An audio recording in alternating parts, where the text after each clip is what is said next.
Buenos días, Brenda. Y buenos días a todos nuestros invitados que están aquí acompañándonos el día de hoy. En esta semana de celebración de lo que son los 20 programas ya de lo que es Conversaciones para Crecer. Y en este celebración de estos 20 años quisimos invitar a personalidades especiales para que pudiéramos conversar. En este caso nosotros tenemos a Brenda Vélez Hernández. Ella es coach de liderazgo. Fue la primera MCC certificada en Puerto Rico y además mujer. ¡Yeah! Fue presidente del título de ICF en Puerto Rico de 2011 a 2014. Es conferencista internacional. Esta niña tiene también un doctorado y una maestría en psicología organizacional industrial y además escribe y tiene un libro hermoso que se llama To Be, es la inspiración que te guía hacia tu propósito. Muy, muy, muy interesante la manera en la que el libro está reflejando pues ese camino en ese llegar a ser. Ok. Fíjate que a partir de esa información que pudimos tener de ti, me surge lo que es la primera interrogante que quisiera, la primera pregunta que quisiera hacerte, que tiene que ver con las organizaciones y la nueva realidad que estamos viviendo. En ese caso es, ¿qué necesitan las organizaciones en este momento para poder ajustarse a lo que es esta nueva realidad? Y bienvenida nuevamente. Muchas gracias. Y ahora sí quiero validar primero que me escuchan bien.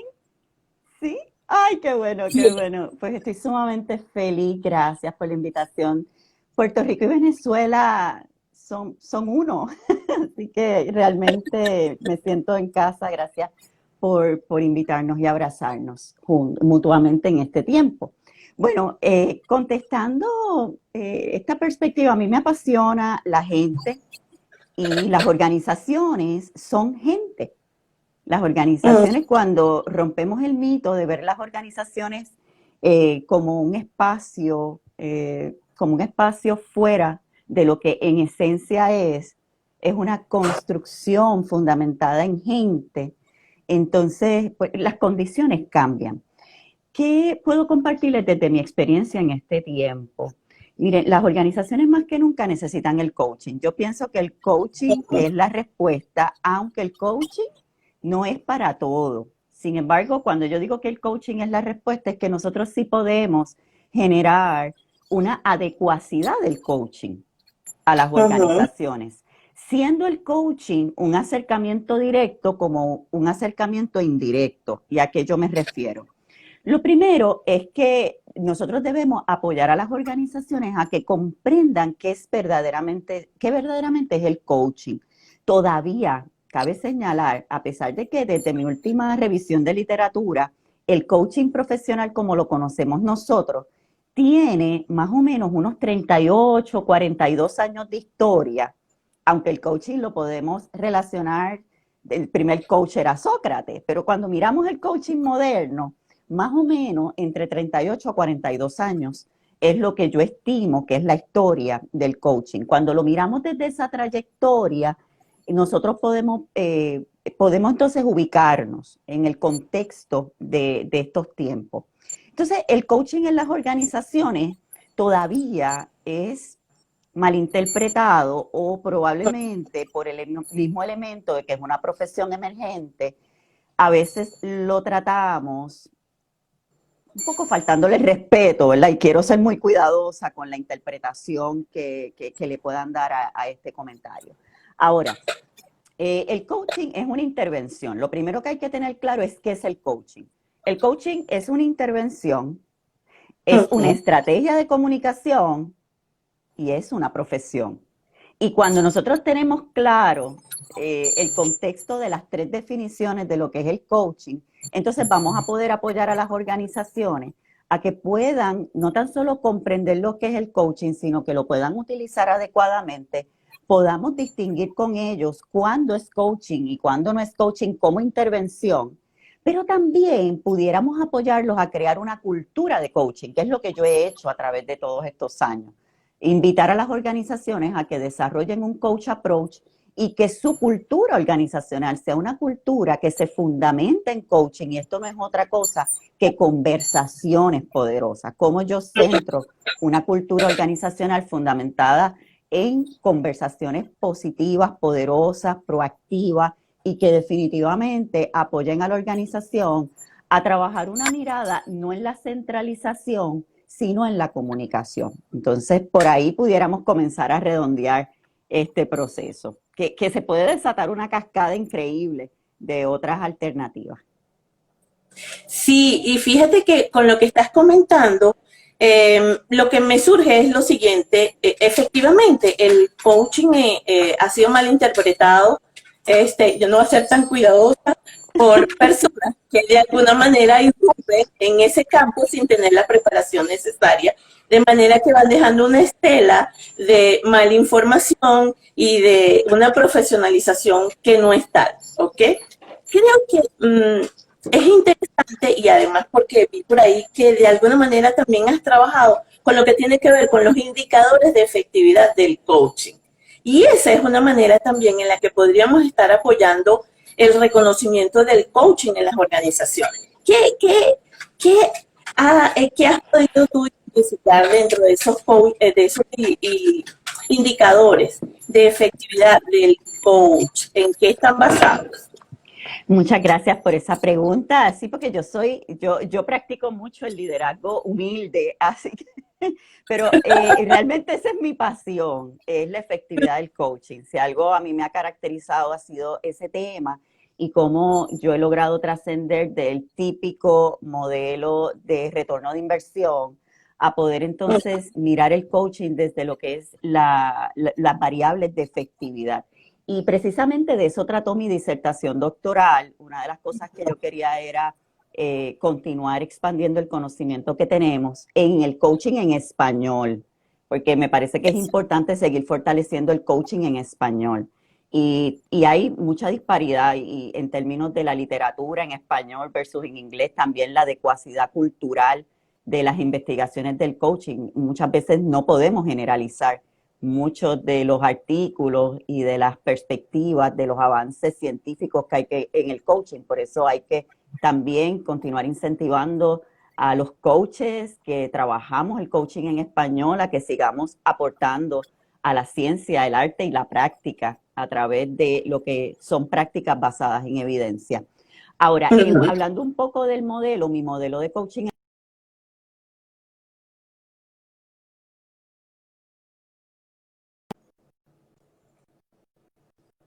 y hemos trabajado con lo que es la identificación de las variables que directamente influencian la efectividad del coaching. Ciertamente, cuando yo traigo esto a las organizaciones, cambia la perspectiva y la mirada de cómo tratar el coaching, y es parte de esa definición de coaching. El modelo de coaching efectivo, mi modelo es un modelo basado en evidencia, y que yo utilizo la metáfora del faro, son 7 faros, porque el faro nos da la mirada de todo lo que nosotros, los distintos componentes que forman parte de la planificación de la experiencia de coaching. El primer faro es el coach. Este faro vincula a lo que muy bien tú traías, cómo cada coach hace esa reflexión. ¿Estoy yo listo? ¿Soy competente para este proyecto? ¿Cuento con las herramientas? Y esto hay que mirarlo no tan solo desde estar certificado, sino desde si yo tengo los conocimientos y las herramientas para poder apoyar esa organización.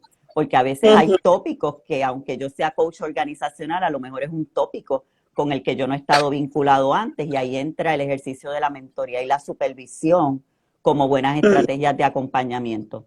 Está el segundo faro, que es el cliente, el entender quién es el cliente, el coachee, en este caso es lo que llamamos como el coachee, porque el tercer faro es el patrocinador. Cuando hay un patrocinador, como ocurre en el coaching organizacional, hay unos elementos que hay que considerar dentro de la variable del patrocinador, El cuarto faro es el propósito, y el propósito no es lo mismo que la meta. El propósito tiene que ver con el para qué es esto, el valor fundamental para hacer pertinente la experiencia de coaching. Y uno de los componentes es la meta. Tenemos también que el quinto faro es planificar para la excelencia, cómo yo planifico, desarrollo planes realmente de acción estratégico de lo que va a ser ese proyecto de coaching. Y esto no tiene que ver con el elemento de involucrarnos en la meta o ser invasivos con las metas. Es planificar el coaching. El coaching hay que planificarlo para que sea efectivo en todos los aspectos, así como debemos reflexionar después de cada sesión sobre aquellas cosas que funcionaron y aquellas cosas que no, para poder continuar documentando una práctica basada en la efectividad. La relación profesional también es otro faro, es el sexto faro, que ese faro en particular tiene que ver con cómo desarrollamos la alianza, la presencia, todo lo que está vinculado a mantener la relación desde los estándares éticos y los más altos estándares profesionales. El contexto es otro faro. Ahora mismo estamos en el contexto de la situación del COVID. Por dar un ejemplo, el contexto tiene una influencia en el estado general, no tan solo de anímico del cliente, del patrocinador, sino de las condiciones en general. O sea, una persona que sufre un evento inesperado en su contexto antes de la sesión de coaching, eso se va a ver reflejado y puede afectar la experiencia. Así que hay que estar mucho más pendiente al contexto. Y todo esto se une a la ética y a los valores. Para mí es bien importante la ética y los valores. Yo creo que la ética y los valores es lo que define a un coach. Hay coaches y hay coaches. Tú me diste permiso sin filtro, sin filtro. Hay coaches y hay coaches. Y yo tengo que moralmente, ¿verdad?, traer a la atención que hay una responsabilidad. Yo recuerdo cuando yo tuve el privilegio en el año 2007 de ir a China como parte de un intercambio, y allí conocí a la presidenta de ICF Global en aquella época, o sea, yo te estoy hablando de hace muchísimos años, y estábamos en un barco dragón allí de camino me parece que era al Temple of Heaven, y me acuerdo que ella se me acerca y me dice: oye, Brenda, yo leí que tú eres la única Master Coach en Puerto Rico, ¿y qué tú has hecho por el coaching? Yo me quedé trinca y sin pulso, y yo dije, wow, qué fuerte esa pregunta. Y yo le digo, bueno, sí, yo he hecho esto. No me refiero a tu carrera, yo me refiero a lo que tú estás haciendo en tu país, en tu entorno, por el coaching.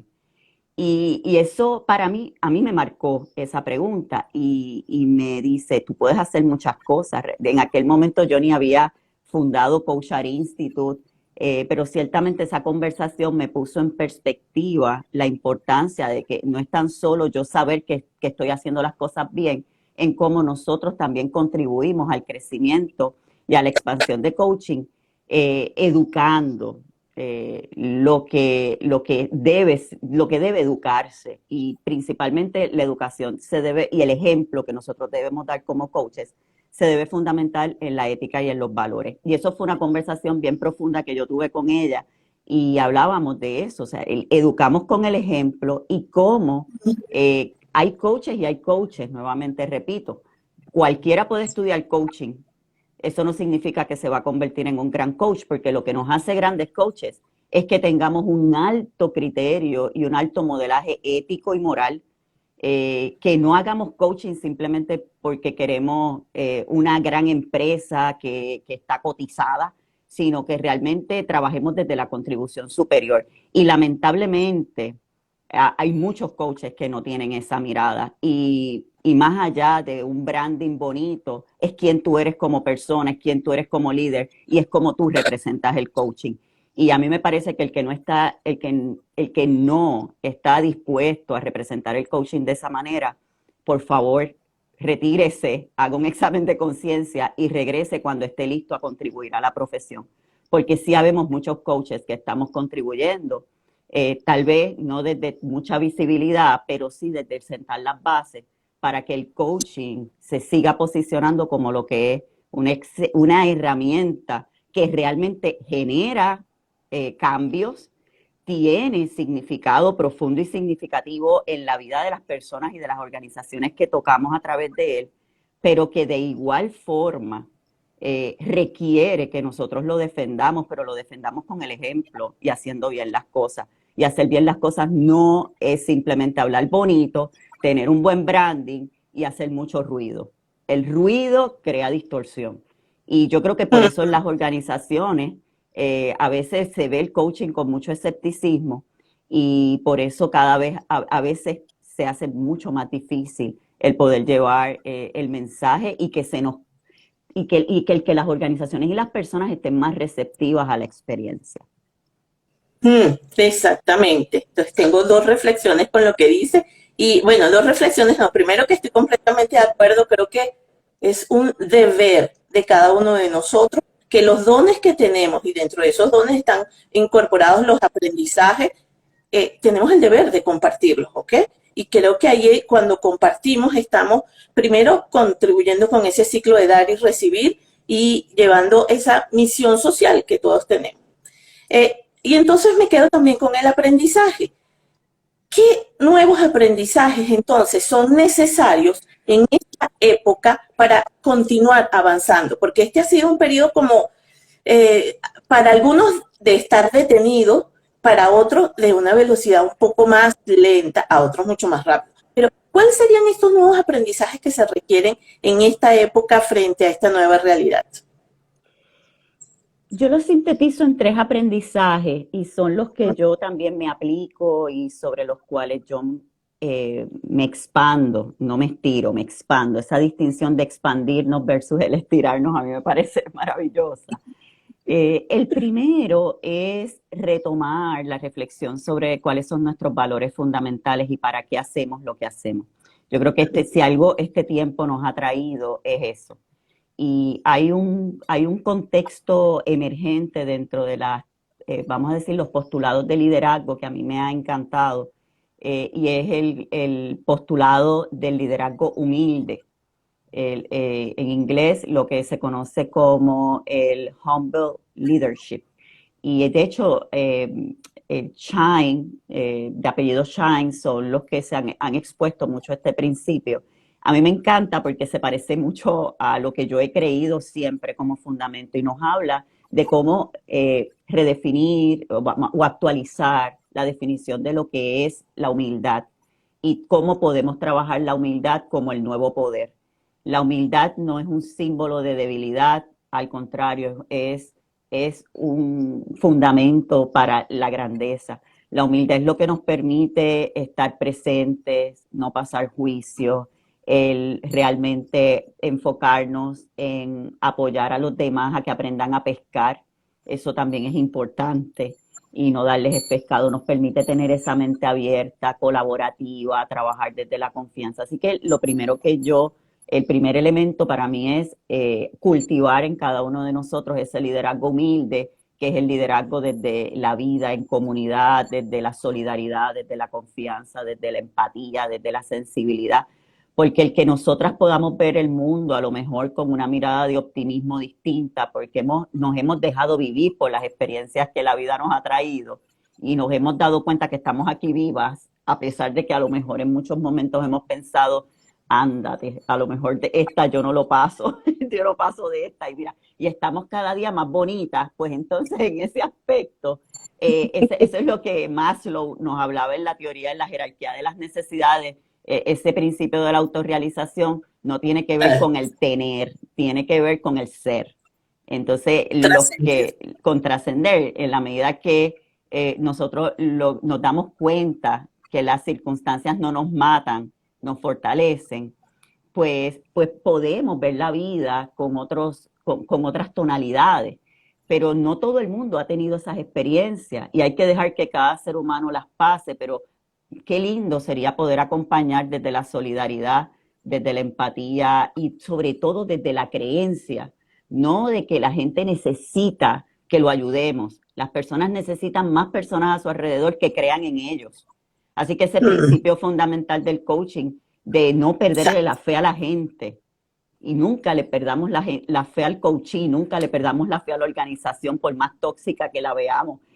No podemos perder la fe. Y todos estos componentes, desde mi punto de vista, tienen que ver con este liderazgo de servicio de humildad. El segundo elemento que me parece que sería importante destacar es la sustentabilidad.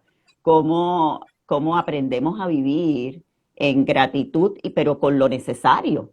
Y Mm. comenzamos a romper los mitos de que somos lo que tenemos, o somos lo que hemos hecho, o somos la educación que tenemos, y cómo no, empezamos a soltar equipaje, el equipaje de las etiquetas y de el crear esta apreciación de que somos lo que tenemos. No, lo que es vivir lo más sustentable posible y volver a conectar con la creación.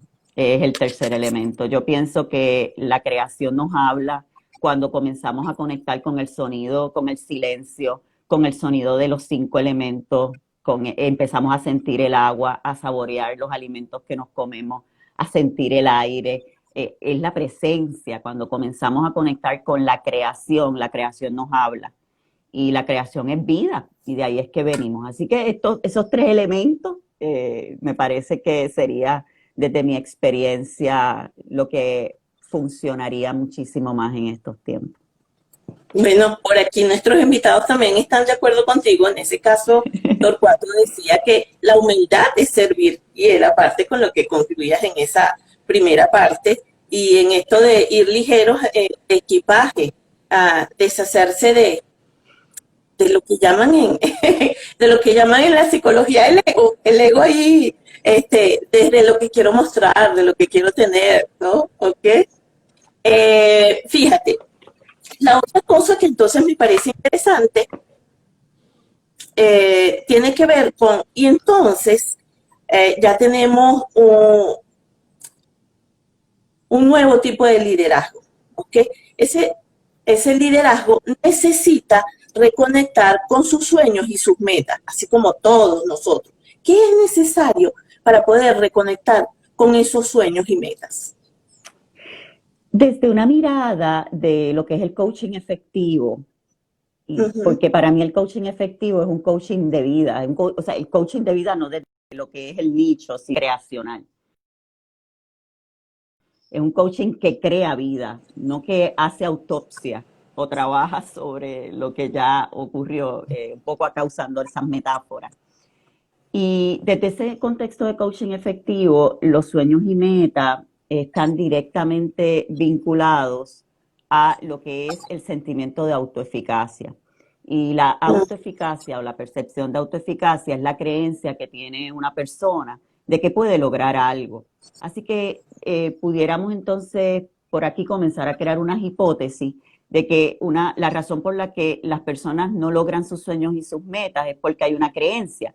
Y esa creencia está fundamentada en una creencia de eficacia, de autoeficacia. O sea, realmente hay un cuestionamiento profundo. ¿Realmente tendré yo probabilidades de éxito con este sueño y meta? ¿Me merezco yo soñar? ¿Realmente se generarán las posibilidades? Así que hay un cuestionamiento de autoeficacia, porque si no, reflexionemos cada uno y los invito, y nos invitamos todos, y me incluyo, a reflexionar las veces que yo he querido lograr algo y que yo siento que lo quiero lograr, o sea, que yo sé que lo puedo lograr. Cuando sentimos que tenemos mayor probabilidad de éxito para lograr algo, no nos detenemos, seguimos buscando, somos insistentes o cuando queremos algo. ¿Por qué esto no se puede replicar la mayor parte del tiempo o en todo momento? Pues algunos fundamentos teóricos han logrado evidenciar que la percepción de autoeficacia tiene una relación directa con el por qué no todo el mundo logra sus sueños y sus metas. Así que si nosotros como coaches comenzamos a tener más conciencia de ese elemento y comenzamos a edificar en nuestros clientes lo que es esa percepción de autoeficacia, que no es otra cosa, y mira que digo percepción, porque es como se trabaja, es una percepción, la percepción de que podemos lograr las cosas como, vamos a decir, como parte fundamental, es el fundamento, de hecho es la base del proceso de coaching. Entonces es bien difícil que se puede edificar ese sueño. De lo contrario, lo que vamos a hacer es una lista de deseos, planes de acción bien bonitos que no se van a poder lograr porque lo más importante, que es el sentimiento de que yo los pueda lograr, no se ha trabajado. Eh, Otro elemento que puede apoyar a ese sentimiento de autoeficacia, y esto es algo que yo rescato de lo que es el modelo de capital psicológico positivo, que es un modelo, son variables que vienen de la psicología positiva y que hay investigación donde el coaching y la psicología positiva conviven muy bien. Los coaches todos los coaches deberían por aquí un poco integrar estas variables. Y hay tres variables de la psicología positiva que apoyan mucho. Y es lo que es el sentimiento de propósito, el propósito, el significado y la pasión. Así que el sentimiento de propósito, el encontrar un significado, ahí esa famosa pregunta, ¿para qué eso es importante para mí? Por ahí el vincular el propósito y activar la pasión que hay muchas maneras de manejarlo, pero que tiene que ver también con la pertinencia que tienen esos sueños y metas en mi vida y cuál es la contribución superior que yo puedo generar como consecuencia de ellos. Y esa contribución superior en mi vida y en la vida de los que me rodean también contribuyen a ese elemento. Así que sintetizando, tenemos que para mí lo más importante es trabajar con la percepción de autoeficacia porque está directamente conectado a los sueños y metas, al por qué unas personas lo logran y no. Y alrededor de esos sueños y metas, entonces yo puedo comenzar como coach a tener unas herramientas a través de la comprensión de lo que es el capital psicológico positivo, que no es otra cosa que la autoeficacia, es la autoeficacia, la fe, la esperanza, el optimismo, son los cuatro elementos que forman parte del capital psicológico positivo. Y en adición, pues lo que es cultivar el sentimiento de propósito, significado y pasión. Esto suena a mucho, pero no es tanto. Al final, no es, si lo miramos desde esa mirada más ontológica, no es otra cosa que conexión con el ser y el aprendizaje interior, o sea, es avivar. Pero salir un poco de la parte abstracta que algunos pudieran sentir y cómo esto yo lo veo desde el coaching efectivo. Mire, vamos a continuar desarrollando herramientas que apoyen al cliente a trabajar sus propios recursos internos. Ok, bien interesante. Todo esto me conecta cuando hablas de autoeficacia, por supuesto, y que tiene que ver con percepción. De alguna manera estamos hablando de las creencias que están limitando ese propio sentirme que tengo todos los recursos para poder trabajar. Y cuando hablas del propósito y de los tres elementos, para mí eso es un emprendedor. O sea, me estaba sonando que todo emprendedor necesita tener un propósito, tener una pasión, una motivación para hacer. O sea, que al final nosotros quizás lo que estamos necesitando para reconectar con esos sueños y metas es vernos como emprendedores y como emprendedores que tienen un propósito a cumplir, una misión que tiene que ver con esa conciencia superior que hablas de poner mis dones a la disposición de otros, porque estamos obligados a eso, realmente. Creo que es así. Nosotros estamos obligados a dejar alguna huella en el mundo, pues. Ok, fíjate, voy a aprovechar que alguno de los participantes estaba haciendo la siguiente pregunta. Cuando hablábamos de las organizaciones y lo que necesitaban aprender, y hablabas que las organizaciones son conversaciones, y es así, son conversaciones para crear, conversaciones para coordinar acciones X, son conversaciones y conversaciones. Y preguntaba entonces, Torcuato, ¿cómo se hace para romper esos bloqueos conversacionales que hay en las organizaciones? Bueno, es una gran pregunta. Sin embargo, no se puede resolver de manera lineal. Hay que trabajarlo de forma sistémica. Y aquí lo primero es primero educar a la organización. Así que hay una primera etapa que nosotros como los que trabajamos el coaching organizacional, necesitamos orientar a las organizaciones sobre lo que es el coaching y cómo podemos trabajar el coaching no necesariamente como una intervención para ciertas personas, sino como parte de una transformación cultural. y comenzar a trabajar el coaching sistémicamente a través de redefinir lo que es la comunicación, ubicar la comunicación como un valor. Así que cambia la perspectiva cuando la comunicación se convierte en parte de los valores organizacionales, porque requiere que entonces se gesten iniciativas, proyectos, políticas e incluso lo que es la estructura de toma de decisiones se filtre desde lo que serían las prácticas saludables para promover una comunicación. Cuando atamos la comunicación o definimos el valor, la comunicación como un valor y como valor tiene que planificarse cualquier gestión organizacional, se planifica también desde la comunicación, desde cómo la vamos a comunicar y cómo nos vamos a asegurar que se comprende el mensaje que queremos llevar, entonces definitivamente estamos en la ruta correcta.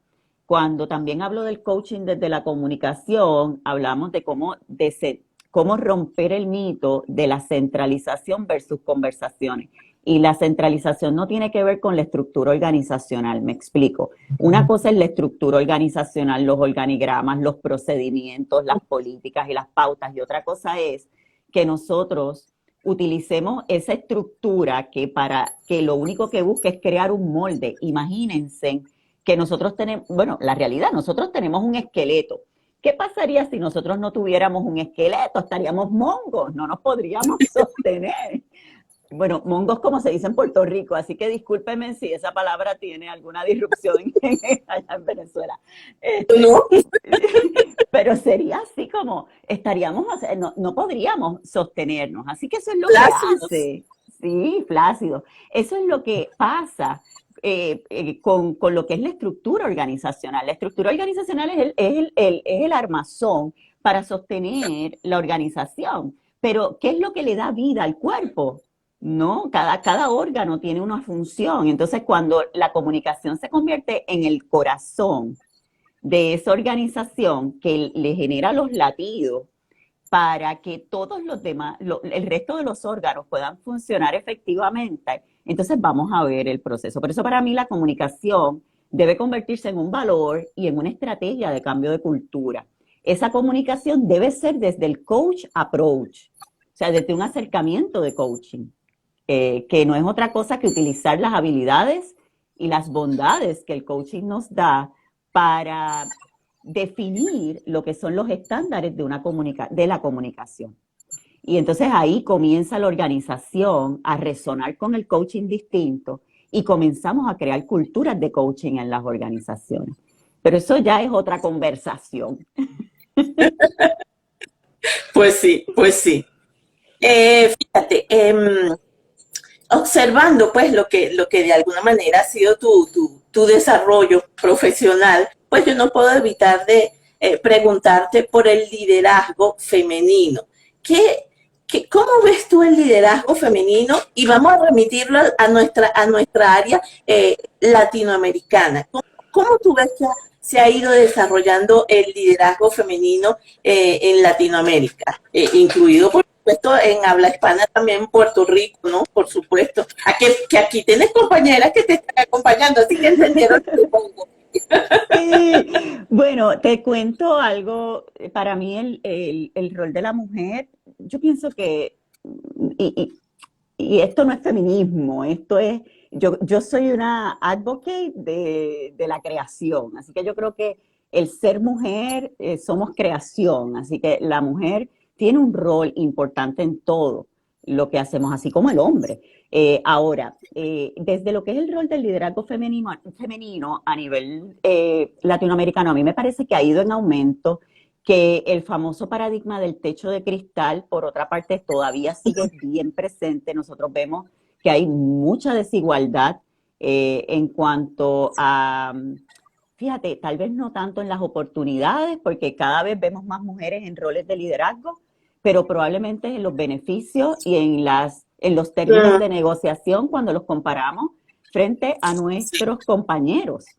Y entonces esto, todavía por ahí vemos el techo de cristal. El techo de cristal es un concepto que se utiliza en las organizaciones, que se utiliza mucho en los ambientes organizacionales cuando hablamos del liderazgo femenino. Y es cuando, imagínate esta imagen de nosotras mujeres mirar hacia el techo, hacia arriba, y ver un techo de cristal y vemos como el crecimiento y el desarrollo y vemos ahí como la presidencia. Pero no podemos llegar, por más que intentamos, no podemos llegar, pasan cosas. Entonces, esa es la metáfora del techo de cristal. Yo puedo hablarles porque yo tuve el privilegio de ser, en mi desarrollo, de haber comenzado desde abajo en un trabajo y haberme convertido en gerente general y líder de esa organización, una organización con base, era puertorriqueña, pero tenía de familia árabe. Así que traigo ese dato histórico porque pudiéramos tener este paradigma que es real, pero ¿cómo tú puedes creer con los méritos? Tuve que trabajar duro, sí, pero creo que algo que a mí me apoyó a crecer era enfocarme en servir y en la contribución superior. Eso fue lo que creó la visibilidad, el no tener expectativa, pero hacer mi trabajo bien, y que mi trabajo hiciera sentido. Estar disponible para aprender. Yo soy una persona, a mí me encanta aprender, yo todo el tiempo estoy aprendiendo cosas nuevas y las estoy aplicando, porque no es aprender por aprender, es que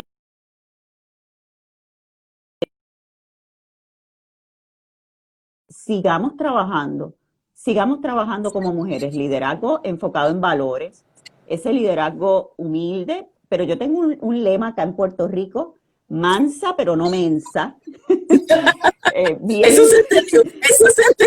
sí, mansa pero no mensa, o sea, hay que ser, para mantenernos dentro de esas, conectados, conectadas, pero igual siendo, logrando fortalecer nuestro ser, nuestra esencia y sobre todo la convicción de, de lo que nos merecemos. O sea, nosotras somos las que vamos a poder educar y vamos a poder crear la cultura. Pero tenemos que trabajar más unidas, las mujeres deben trabajar más unidas, debemos comunicarnos más, eliminar el ego y continuar trabajando en camaradería también con nuestros compañeros. No se trata de promover la separación, sino de crear un ambiente de equidad, de contribución y que podamos aprender uno de los otros. Mi experiencia ha sido que mis compañeros, caballeros, aprenden de mí como ejecutiva y como emprendedora, empresaria, aprenden de mí mi pasión, la creatividad, la sensibilidad, cómo no caer en la emocionalidad, pero ser totalmente amorosa. Y yo aprendo de ellos la fortaleza, el hablar desde el lenguaje específico y estratégico que es necesario. Así que estamos diseñados para complementarnos, no para competir, sino para crecer juntos y convertirnos en uno. Y en esa mirada, entonces podemos ver el liderazgo femenino desde la equidad, porque no vamos a lograr la equidad si lo miramos y lo atendemos desde la separación o desde la comparación.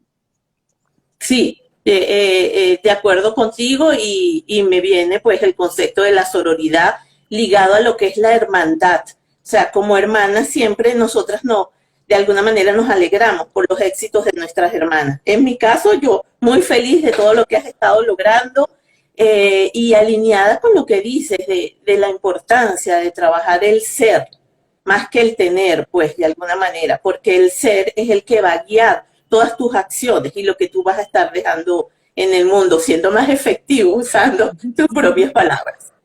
Mira, ya estamos entonces nosotros, por cerrar. Aquí en Instagram es así, cha, cha, cha, que hay que cumplir los tiempos. Pero sí me queda una inquietud. ¿Hay algo dentro de esta conversación que tú quisieras dejar? Porque, bueno, no se me ocurrió preguntarte de alguna manera, pero que tú dices, wow, esto es importante que quede, sobre todo en este caso, pues, lo voy a remitir a Venezuela, en la situación de que no es solamente una pandemia que vivimos por el virus, sino una pandemia por toda la situación que vivimos a nivel político, económico, de servicio. ¿Qué, qué, qué mensaje quisieras dar a nosotros los venezolanos? Gracias por ese privilegio. Y aquí no puedo desprender lo que para mí ha sido mi convicción de vida. Y yo pienso que la clave está en el desarrollo interior y el fortalecimiento del espíritu. Y esto no tiene que ver con religión ni con dogma. O sea, yo creo que si hay algo importante en estos tiempos y en la vida en general, cuando miramos cuántas historias no hemos leído de personas que cuando están en su último momento, ahí como que de momento dicen, wow, si hubiese hecho esto o lo otro, y se dan cuenta, como dice mi libro favorito, El Principito, que lo verdaderamente importante es invisible a los ojos. Mi mensaje es, hay que seguir fortaleciendo nuestro espíritu, nuestro ser, y eso solamente se logra a través del amor, y es el amor universal, no es el amor de mundo, no es el amor hacia las cosas, es el amor universal, ese es el que nos permite ver al prójimo como eso, como prójimo, al otro como un prójimo, el amor universal, el ser líderes universales y vivir y vibrar todo el tiempo en armonía con el amor es lo que nos permite poder discriminar lo que nos toca hacer y cómo servir. Así que el amor es la respuesta a todo, hay que vivir desde el amor nos permite perdonar, nos permite ver más allá y sobre todo nos mantiene sanos.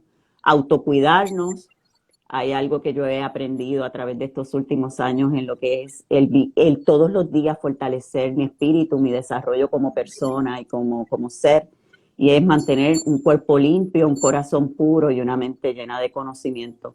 Cuando tenemos un cuerpo limpio, nos sentimos mejor, vamos a tener más fuerza.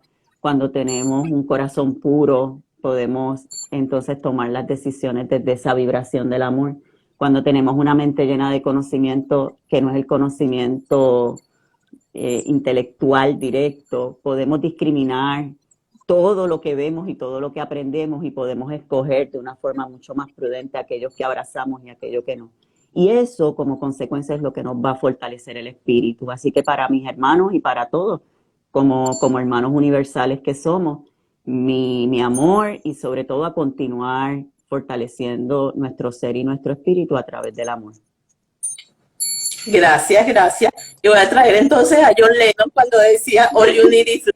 Exactamente, todo lo que necesitamos es amor. Muchísimas gracias por la conversación. Ha sido muy rica, muy nutritiva. La he disfrutado muchísimo. Espero y también agradezco pues a nuestros participantes, los que estuvieron acompañándonos aquí, llenándonos también de bonita energía y permitiendo que este espacio se hiciera sagrado de alguna manera a través de esta conversación. Bueno, nosotros nos seguimos viendo. Muchas gracias y seguramente te estaremos invitando para otra conversación porque hay temas y mucha información. ¿Okay? Ay, un amor, mucho amor. Un abrazo de unión desde aquí hasta allá. Chao. Hasta luego. Hasta luego. Bye.